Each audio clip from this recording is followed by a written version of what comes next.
started and then let's see. Okay, so here we go. Um, so Tracy, welcome to the show. This is Sacred Wellness. I'm the host, Terry Ann Russell. On this podcast, we honor the power of healing and awakening while diving deep into what it means to rise from the deepest challenges and reclaim our wholeness, mind, body, soul, and purpose. Today, I'm excited to welcome Tracy Fance to the show. Tracy is an intuitive healer and spiritual teacher with decades of experience guiding women through their awakening and healing the mind, the body, and the soul. Welcome, Tracy, to the show. I'm so excited to have you here. Hi, it's great to be here. Thanks for asking me on. I'm glad we were able to get our schedules together and do it because I know you're on the other side of the world.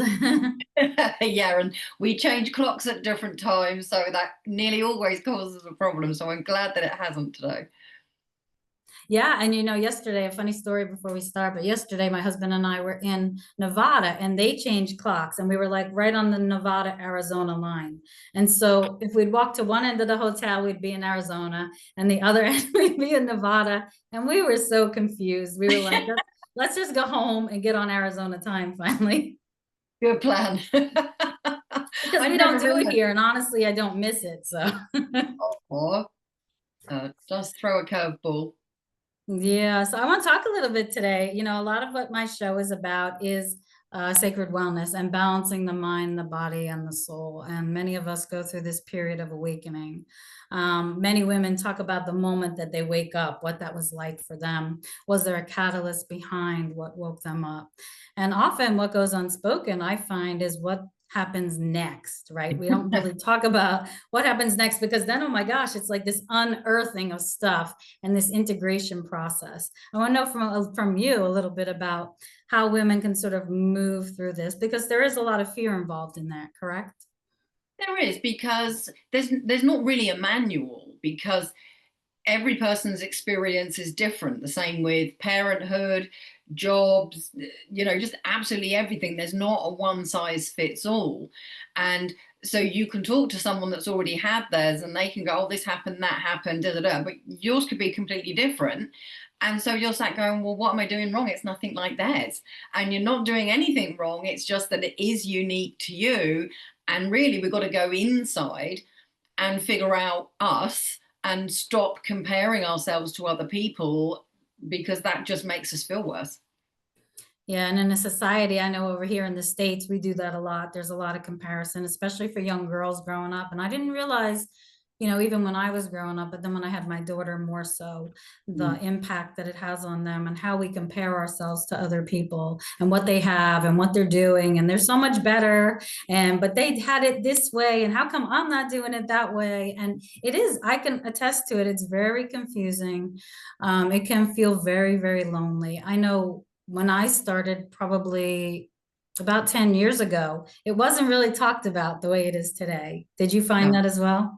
Oh God, yes. And it's slightly different in the UK. I always say that although Britain was the forerunner back in the 1800s and going into the 1900s, I often feel like there's a lag, and whatever becomes really popular in the States eventually comes over here. So it's strange how that's worked. Um, but I find that it's this thing about it's taboo, but it's not. We still have churches in the UK where if you said to your vicar or your priest that you were going for a tarot reading, they'd probably kick you out and tell you to go find a different church. Wow. Over here, a lot of our churches also have like a social center or a village hall.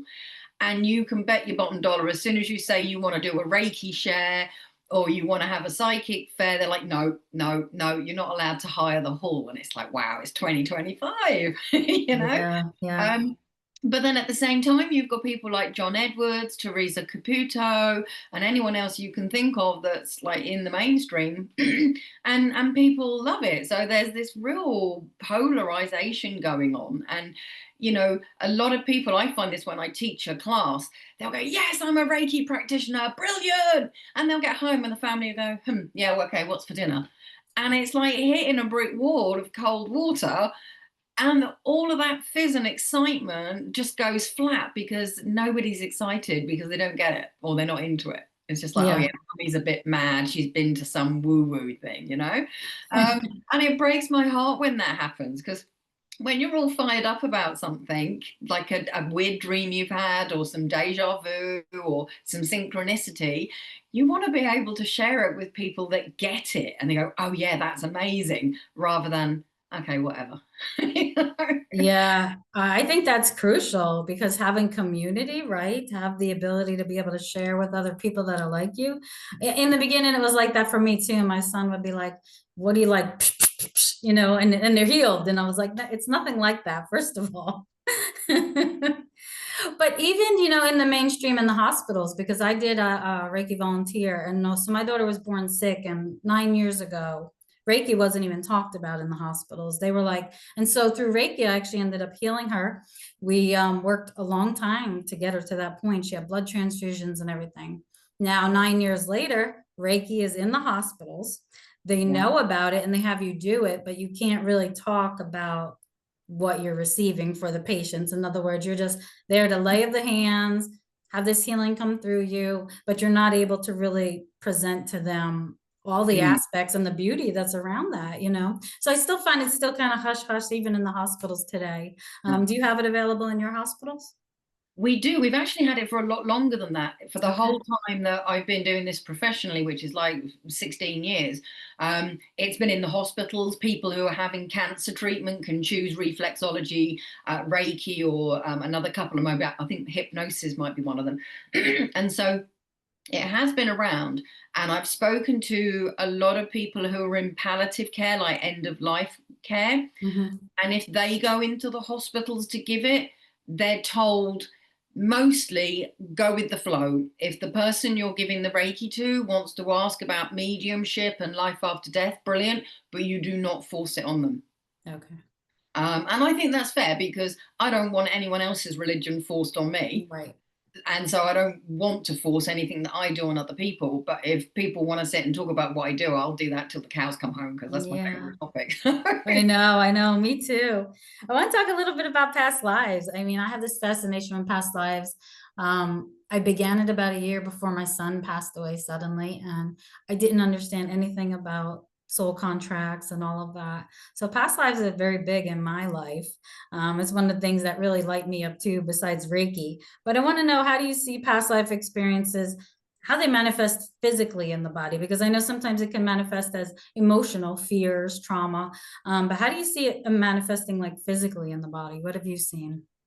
I've had people that have got a physical condition or even a birthmark that everyone says in the medical profession there's nothing we can do.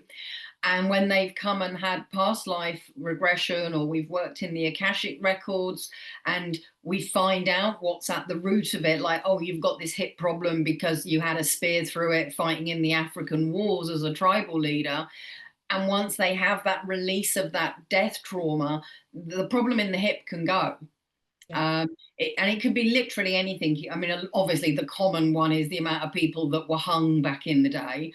So there's a Yes. lot of people have a phobia about things around their neck. Um, Me. and there's a and there's a lot of people who have neck and shoulder problems.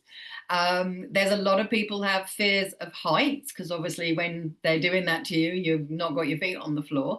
And of course, there was lots of weird and wonderful things that they did to Native American Indians and to the witches and stuff like that. So there's a hell of a lot of trauma that people are born bringing with them. But I believe that you bring it with you so that you can clear it, Yes. because your soul needs to transmute it. It doesn't need to keep holding on to it and carrying it. I believe that too. Absolutely.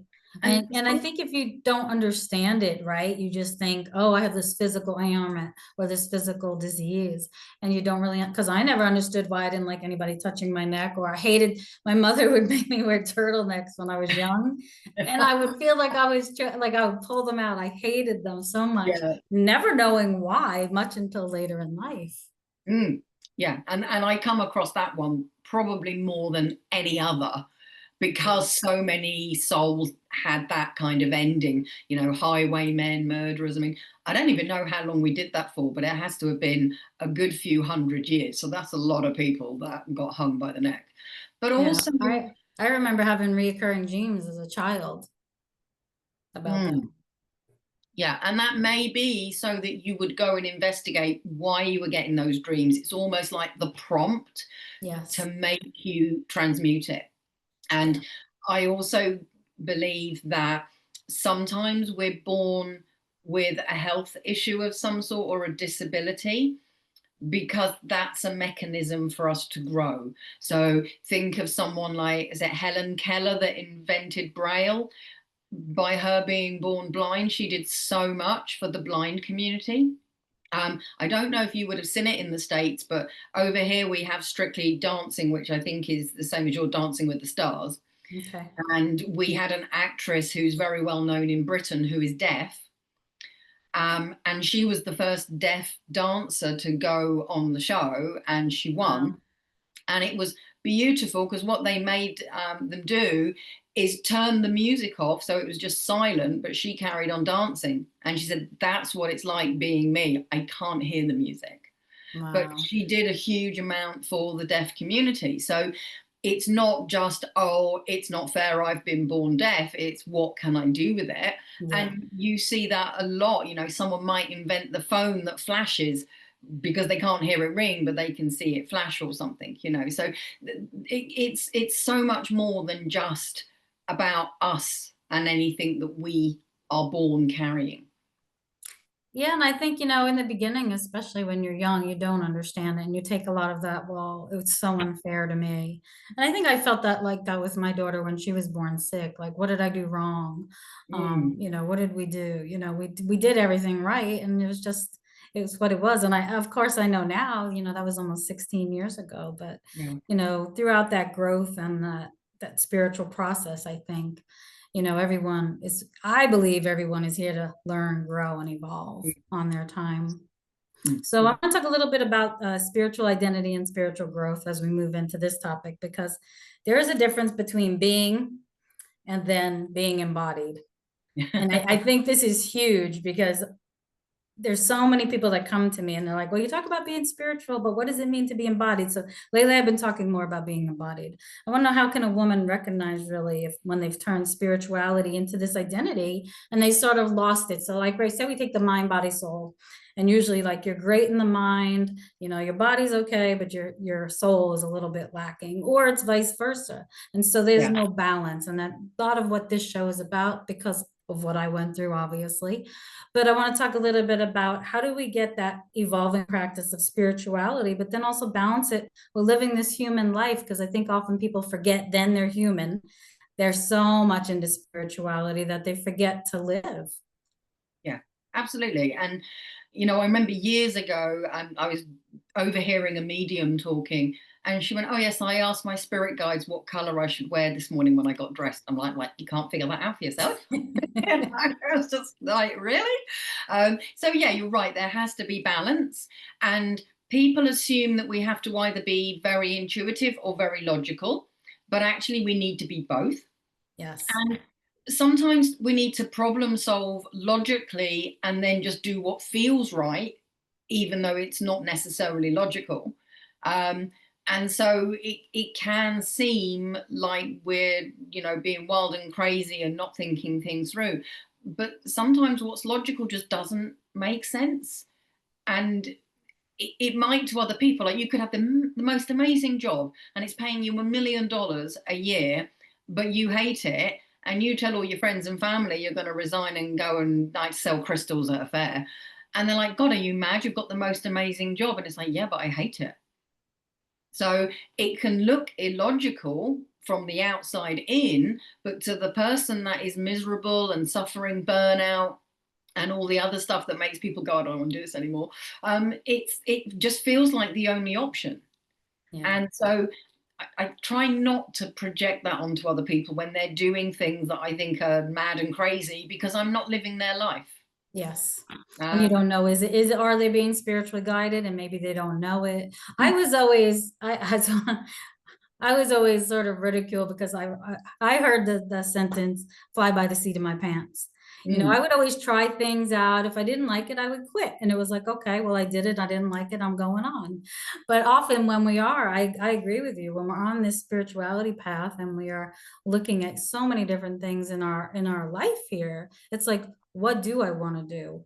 And mm, who do I want to be? And who am I becoming? And who am I really? There's so many questions that we ask ourselves on this journey. And unearthing that really is sometimes a difficult process. Can it not be?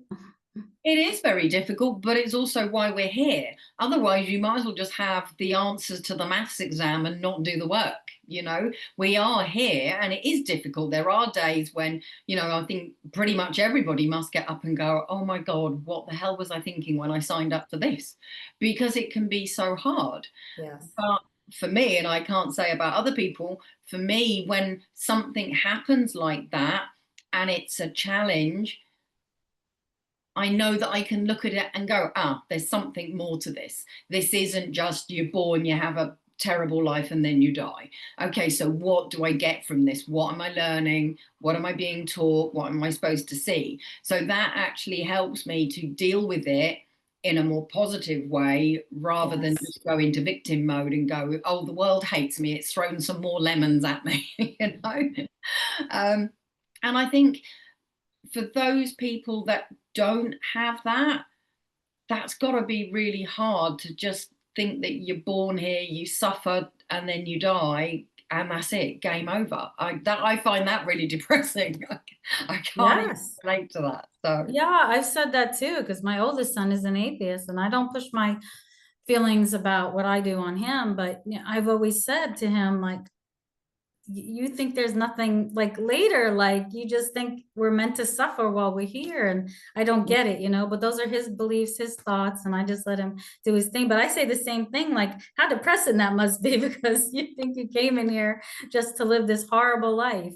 And then, yeah, and as he's progressed after his brother died, he has changed a lot of his thinking. And that was yeah, part of his process, right? We have to let them, especially our children, I find we have to let them have their journey no matter what it is. And I would yeah. always say, like, who am I to stand in his way? Like, just because I believe that. But it's actually been beneficial because I've seen him shift and change his thoughts, Whereas maybe if I had pushed it on him, he'd be so dead set against it that he wouldn't have done it. Yeah, absolutely. You know what it's like with anything. Oh, you've got to sit and eat whatever that thing is on your plate that you hate, and they'll go more out of their way to avoid it for the rest of their lives because you force them to eat it or wear it like turtlenecks or, Yes. whatever it is. And so, yeah, I think it's better if they do find their own path. And, you sound like you've had quite a lot of hardships in your life but have stayed positive, and hopefully that's like worn off onto your son, and it makes him more compassionate and makes him more open-minded even if he's not fully on board. Yeah. And I'm guessing he's still fairly young. There's plenty of time for things to change for him, and he might never, like my father was totally Mm. not into this, even though my stepmother was, which was great. And every time she would go and qualify in something new, like crystal healing, Reiki healing, or whatever, he would get to be the guinea pig. And he just thought this was a load of old tush. So when he died, I was like, yes, I've got the last word. And he did come through and he did bring a message and he really made himself known. And I'm like, see, I told you, Dad. Now you know. Yeah, absolutely. Yeah, you So can't deny it then, right? hell no, definitely not. He made a point of making sure I knew it was him, and there was absolutely no doubt, which really made me chuckle because that just is my dad. So yeah. Yeah. Oh, that's amazing. I want to talk a little bit about a dark night of the soul. Many of us go through the dark nights of the Mm. soul, and I think many of us has. I don't think that when I started this journey, I knew how much it entailed. Mhm. Right? My soul knew, but I had no clue. And there's been many deaths and rebirths and renewals over my lifetime. I want to ask you a little bit about that. I often we go through this dark night of the soul and we unearth all this stuff again, and we get to this place of just this existential crisis. I've had many of my clients just like, what is happening, their whole world just shatters and now they are in a spiritual place. Can you talk a little bit about that? Yeah, I have to say that for a lot of my life, I've been incredibly blessed. Yes, I've lost people. Yes, I've had relationships go by the wayside. But actually, most of the trials and tribulations I've faced have actually been with my spirituality because I doubted it. I didn't have the belief in myself. I was a perfectionist, and if my readings weren't perfect, even though that might not be what the client thought, then I would give myself a hard time over it. It made my mediumship really, really challenging when I do public demonstrations. I think you call them galleries. Hmm. Um, and so all of my personal background, all the faults, the weaknesses, the whatever you want to call them, they all kind of showed up big time in my spiritual stuff, which was interesting. I'm very lucky that although there have been the odd day where I'm just like, why am I doing all this? This is just ridiculous. In the next breath, I'll be like, yeah, but I'll just go check with my guides on this, or I'll just see this sign from the universe. So it's so deeply entrenched in me. I don't think I could ever just go, that's it, I'm done. This is a load of rubbish. I'm walking away. Whereas over the years, I have seen mediums where they've lost so many friends and family, or tragically so, like you have. Um, it's made them have a massive issue with their faith, and they did walk away for a while Yeah. because they just couldn't handle it. And it's like, well, we are all going to die. And it is difficult when you lose the people that you care about. And although we know it's going to be okay, there's nothing we can do to change the situation or stop it from happening. It is inevitable. But the beliefs that we have that it's not final, that we will be with them again, again, and again, and again, and that they're okay in spirit with all our other loved ones that have passed, for me anyway, makes it easier to bear, but it still doesn't take away the grief when somebody dies. Yeah, Um, I think when I speak a lot of at events now, I always talk about because death is part of life. And none of us are getting out of here without going through it. And we're all going to experience loss at one time or another. And I think, I don't know how it is by you in the UK, but in the US, we are trying to beat death and become younger and younger and younger at any expense, and yeah. anything and everything that we can do so that we can sort of beat death. And I look at people now because my eye is so open and I see it clearly versus back then when you could not see it. Do you think there's a Yeah. big shift now and changing as consciousness is rising? I see it here often, but do you sense how women are sort of awakening more so and quicker than we were, 10, 15, 20 years ago, and how Hmm. that affects them? Do you think it's better or do you think it's worse? I think it's both. Because when we were awakening, I mean, I don't know about you, but we didn't have the internet, and I lived in a small town, so we didn't have a very big library. I didn't have anyone around me that was into all of this stuff I was into, because literally I was reading books on reincarnation at age 6. Everyone else was doing Janet and John and Spot the dog. Um, and so I didn't have anyone to talk to about it. Whereas now I can just go on to Facebook and find a group and talk metaphysical stuff with a bunch of people all around the world. Yeah. But the flip side of that, and I find this with my clients, there's so much out there, and everyone's got an opinion, and you don't actually know who does know what they're talking about and who doesn't. And that can be dangerous, Yeah. because I've had people come to me and they say they've been doing years of spiritual work, but when we talk about being grounded and protecting their energy, they look at me like I've got two heads. And it's like, well, if you're not doing that, you shouldn't be doing anything else, because you're leaving yourself wide open to, negative energy and stuff. And you've got to work safely, apart from which you'll drain your energy. It's like pulling the plug out of the bath and putting the taps on full to fill it up again. Um, and so there's a lot of information out there that isn't actually right. There's a lot of opinions, and you don't know which one you should follow. So it's gone from being really hard to get the information and find your tribe to being overloaded. Um, And there's a lot of people who have been awake for 2 minutes and they're trying to sprint through the whole journey.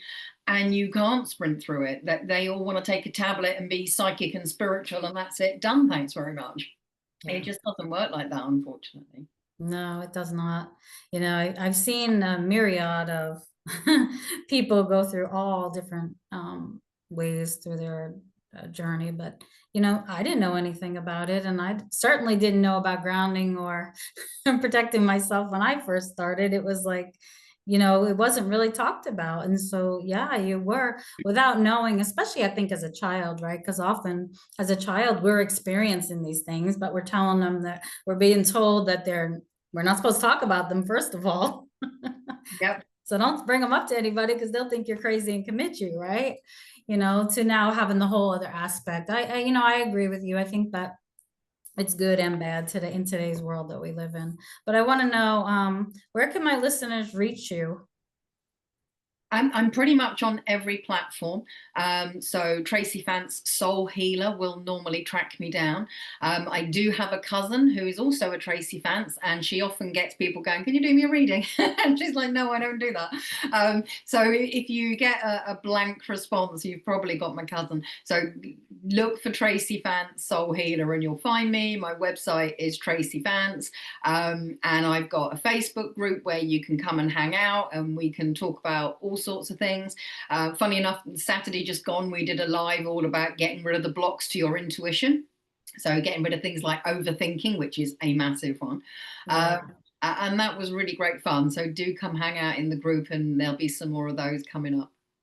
Awesome. And I'll share those in the description as well. But Tracy, I want to thank you so much for sharing your wisdom today and just being a beautiful light in the world. I mean, in the world we live in, we truly need all of us who are awake and have been through this process to really be able to share our wisdom and really authentically be able to share our processes, because it's not easy. This process of going through a spiritual awakening is not easy, and it's not for the weak. I mean, it's going to tear at you every piece that you thought you had hidden away.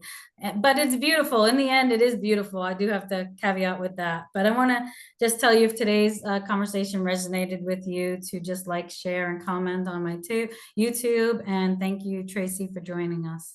That's okay. My pleasure. It was great to connect with you. You too.